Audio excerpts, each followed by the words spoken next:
In 1995, 14 wolves were delivered by trucks and sleds to the heart of Yellowstone National Park in Wyoming. It was a triumphant return to their homeland after a long absence. Following the first 14 wolves, others came, and gradually the wolf population began to grow at a natural pace. But they didn't just breed. The wolves also hunted elk herds in the park, eventually cutting their numbers by about half, from 17,000 individuals. This changed a lot. After 30 years, the park was unrecognizable. The arrival of wolves affected not only the elk, but also bears, beavers, coyotes, the vegetation, the economy, and it even changed the flow of rivers. How? We'll find out now. But first, I'm going to make myself a lot of coffee.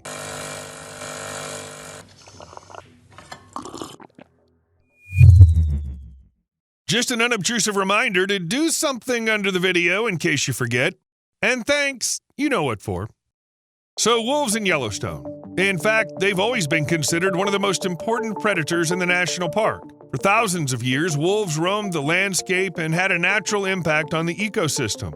They lived here long before the area became a national park.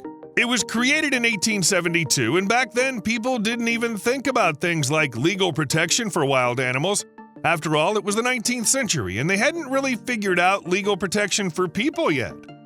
So in the early years of the park's existence, administrators, hunters, and tourists could pretty much kill any game or predator they came across.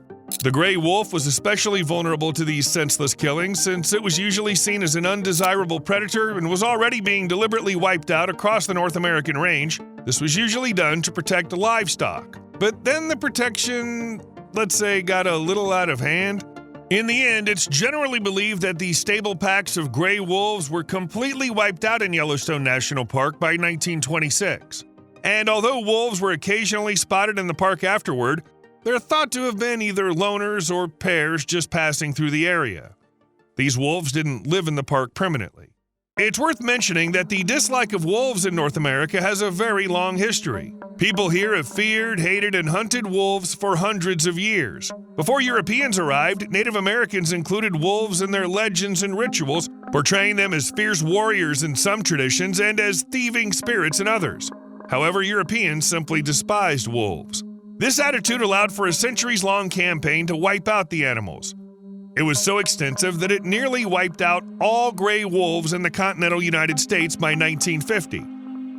In any case, they disappeared from 48 states with only a small population left in the northeastern parts of Minnesota and Michigan. But you can't just wipe out a huge number of predators and expect their disappearance not to affect the rest. That's what happened with the wolves in Yellowstone National Park, and their eradication left a huge hole in the ecosystem. After the wolves disappeared, the elk population predictably began to grow. Over the next few years, the condition of Yellowstone National Park quickly declined. A group of scientists who visited the park in 1929 and 1933 reported the range was in deplorable conditions when we first saw it, and its deterioration has been progressing steadily since then. By this time, many biologists were worried about land erosion and plant die-off. The elk were actively breeding inside the park, while hardwood trees like aspen and poplar were suffering from overgrazing. This is pretty much expected since elk are grazing animals, so they eat grass, shrubs, and trees. As a result, the elk basically plowed through the whole park, disrupting the natural balance of the ecosystem, and everyone else suffered because of it. Nature often works like a domino effect. The elk ate the plants, then small mammals like mice and rabbits lost their cover from predators, and their population sharply declined. The grizzlies were hurt because the elk chewed through their berry supplies, which they need to build up fat before hibernation. Pollinators like bees and hummingbirds had fewer flowers to feed on, and songbirds had fewer trees to nest in.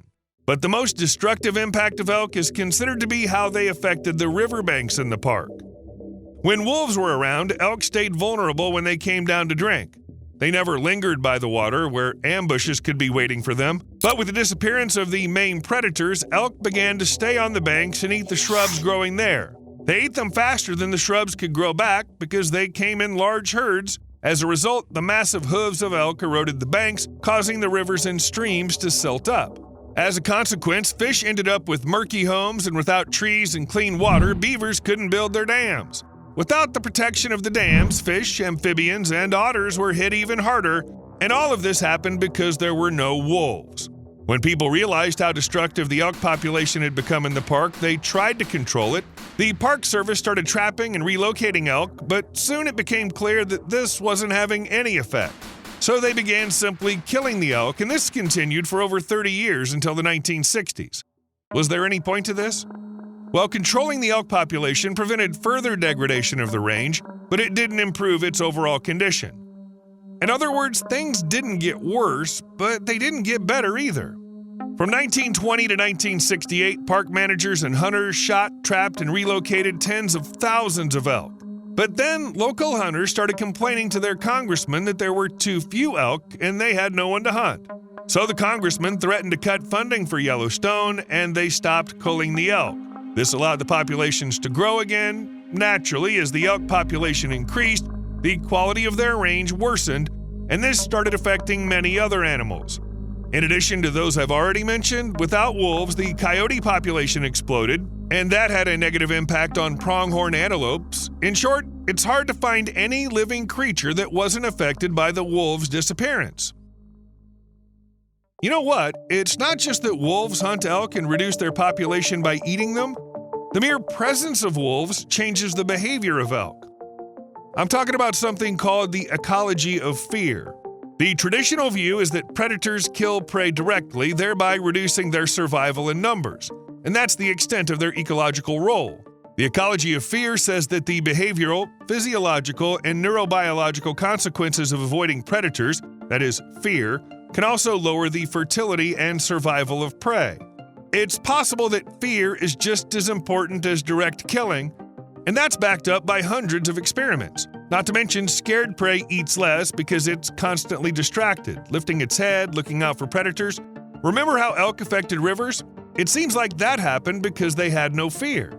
Fear also leads to animals eating less vegetation in concentrated areas since they keep moving around to protect themselves. This means no overgrazing, and so on down the chain. Yellowstone's actually a great example of how wolves work and how their absence affects things. In winter, elk became almost stationary since there was no pressure from wolves. Before, the presence of predators made them migrate from place to place, but without the fear of wolves, elk stayed in one area. There, they fed actively and essentially wiped out all kinds of vegetation, including young trees.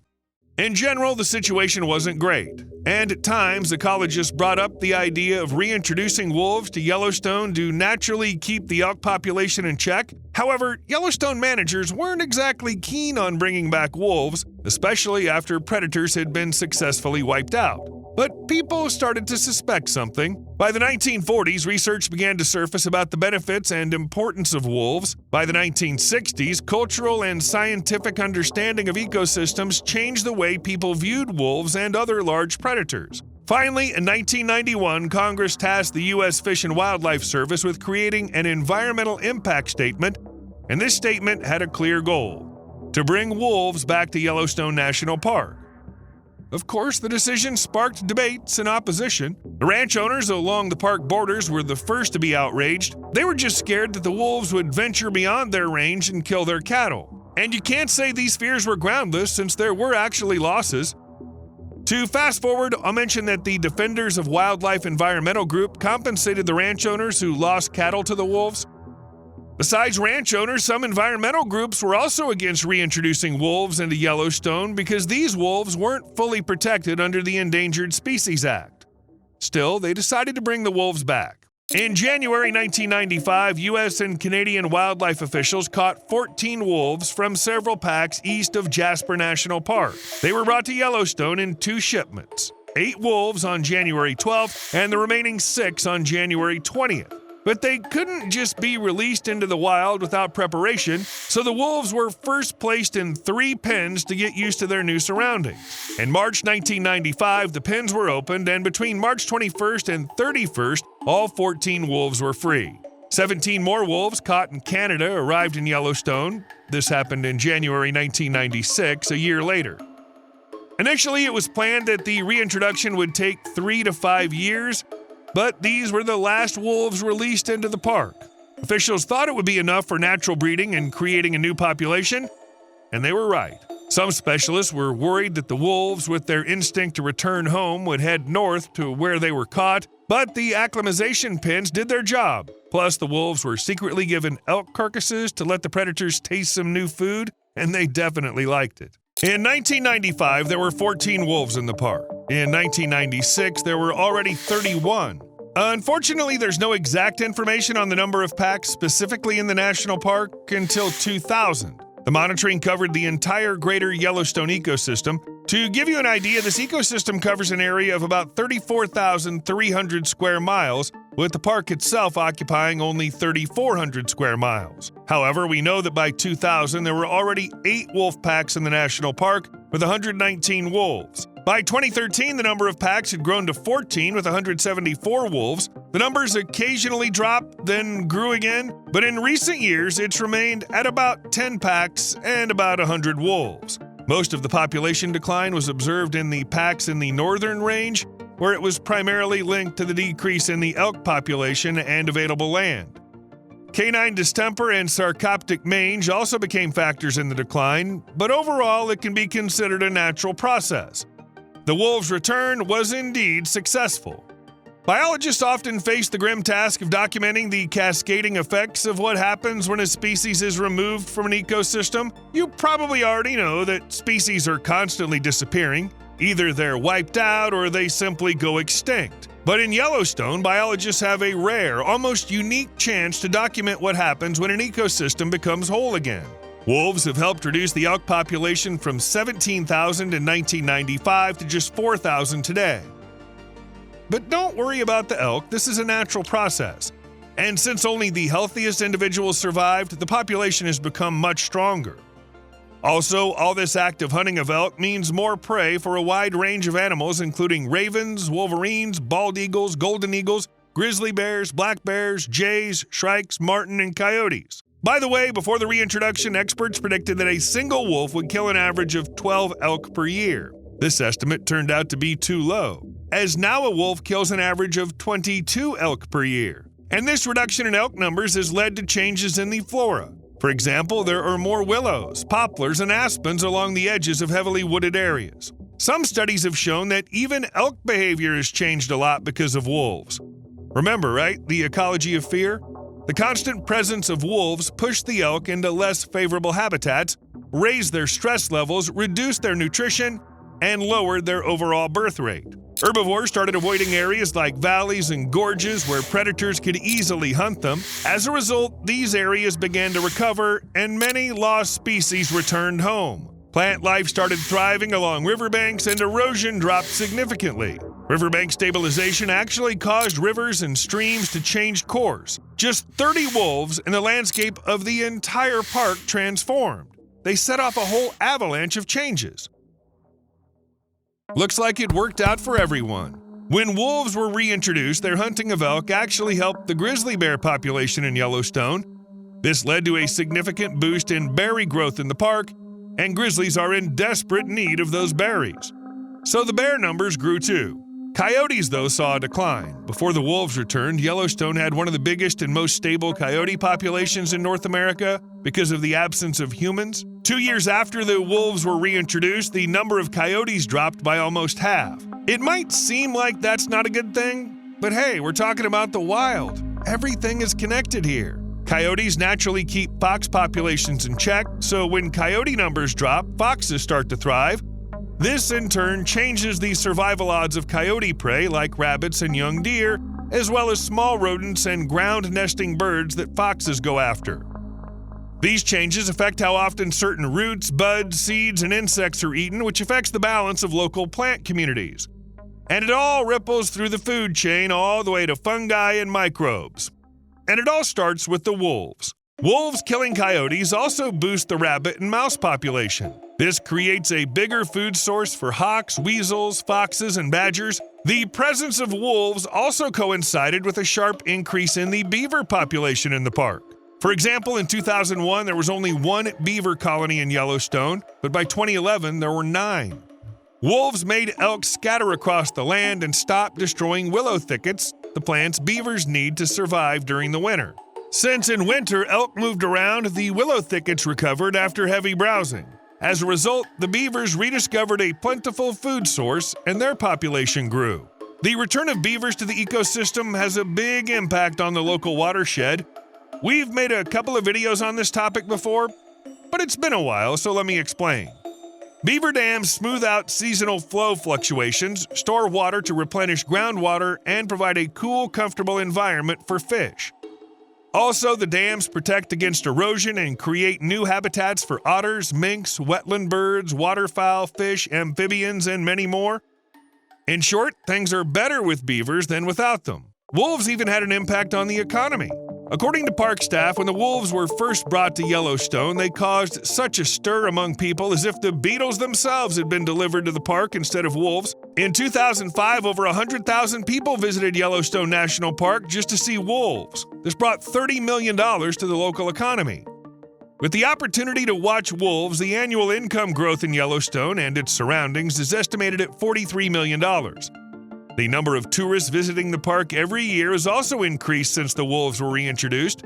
Even though wolf-watching tourism is still pretty new, it's already becoming a growing source of income in Montana. In 2021, the Kempton Armory Hotel Bozeman started offering a wolf-watching package. Prices start at $624 and include a one-night stay plus a one-day tour in Yellowstone. Around the same time, the newly opened Sage Lodge teamed up with well-known naturalist Nathan Varley, who charges $800 a day, along with other local guides, and people are willing to pay just for the chance to watch wolves. This package was such a hit that a year later the hotel launched its own tour starting at $950 a day, and even put together its own team of guides.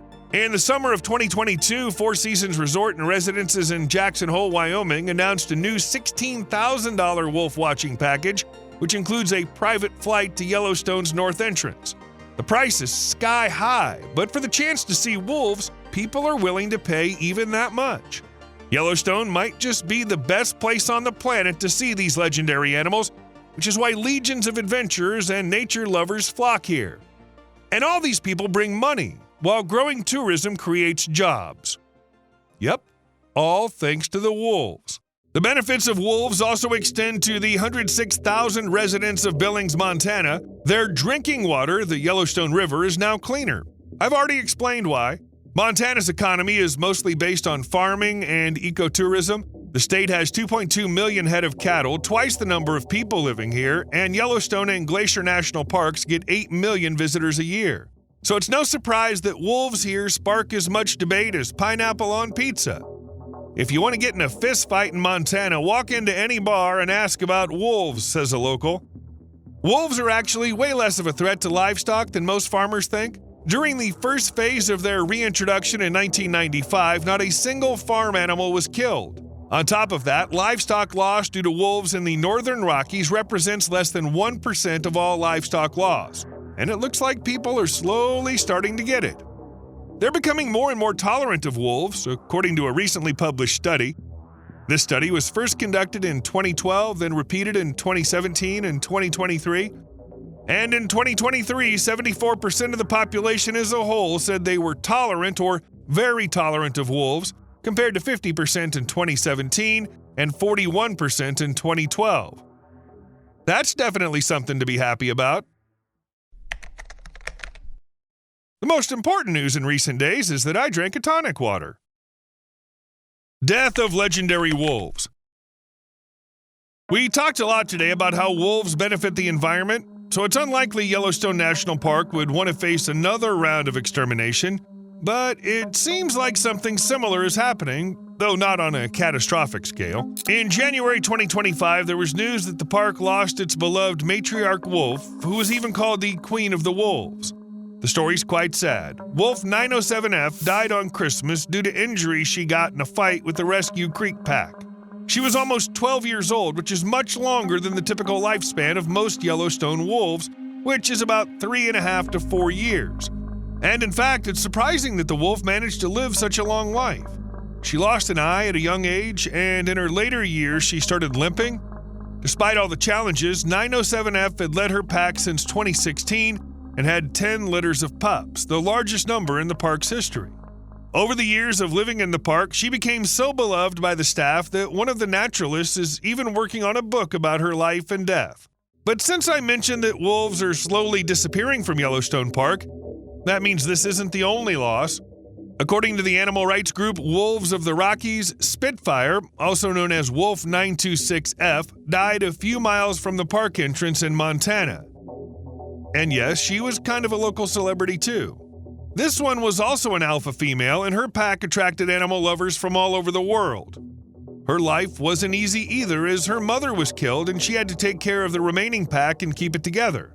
What happened to her? 926F was killed, but this time by a human. According to the dodo, the hunter who killed Spitfire acted legally and shot the female wolf right during hunting season. It's sad, but there's nothing you can really do about it. Hunting in the USA. By the way, speaking of hunting, in January 2025, the House Fish, Wildlife, and Parks Committee started reviewing 3 bills concerning the wolf population in Montana. Currently, the population's about 1,100 animals, and they want to reduce it by more than half to 450 animals. If you think that's too many, then you're wrong. The numbers approved by the Montana Department of Fish, Wildlife, and Parks. According to the agency, 450 is the target that'll help maintain the population without risking the animals being put back on the endangered species list. And yes, they plan to reduce the population with the help of hunters. According to new bills, a hunting or trapping license will allow shooting wolves without restrictions and will also keep the use of bait for trapping and artificial lighting or night sights for hunting on private land. Despite the apparent freedom, authorities still require the Fish and Wildlife Commission to set hunting and trapping seasons, meaning animal killings won't be constant and uncontrolled. You already know what this leads to. So why exactly did they decide to reduce the wolf population? It's all because of predation. Animals like deer, elk, and moose can't keep up with the pressure from wolves and survive. Farmers are also facing more and more costs due to the growing number of predators. It seems like there's no other way around it. Of course, there were plenty of supporters of the bill, but there were even more opponents. They claim that lawmakers are exceeding their powers. But for now, everything's still too unclear. Landscape of fear. Remember I mentioned the ecology of fear? Let me quickly remind you what it's all about. For a long time, it was believed that wolves, and any predators for that matter, create unfavorable conditions for their prey, adding stress to their lives just by being around. And as a result, the potential prey eats worse, produces less offspring, and in the case of Yellowstone, the ecosystem bounces back. So here's what I'm getting at. A recent detailed study calls this theory into question. Now scientists believe that elk stopped damaging the park not because they're scared of wolves, but because of predation and hunting. Specifically, it's claimed that people simply killed enough elk to allow the vegetation to partially recover. According to an article published in Ecological Monographs, there's little evidence that wolves scare elk just by their presence. During the study, scientists analyzed data collected from 113 plots inside aspen groves in the northern part of Yellowstone from 1999 to 2019. They measured tree height and also tracked elk feeding within the groves. The conclusion was this: the impact of wolves on elk was weak. To be more specific, male elk generally avoided areas where wolves were killing other animals, but females didn't change their behavior, except in winter. Both sexes also avoided feeding at dawn and dusk when wolves weren't around. According to the data received, the elk population was actually reduced by numerous predators such as grizzlies, black bears, cougars, and also hunters. It feels a little hurtful for the wolves now. You owe me exactly 1 like. See you later.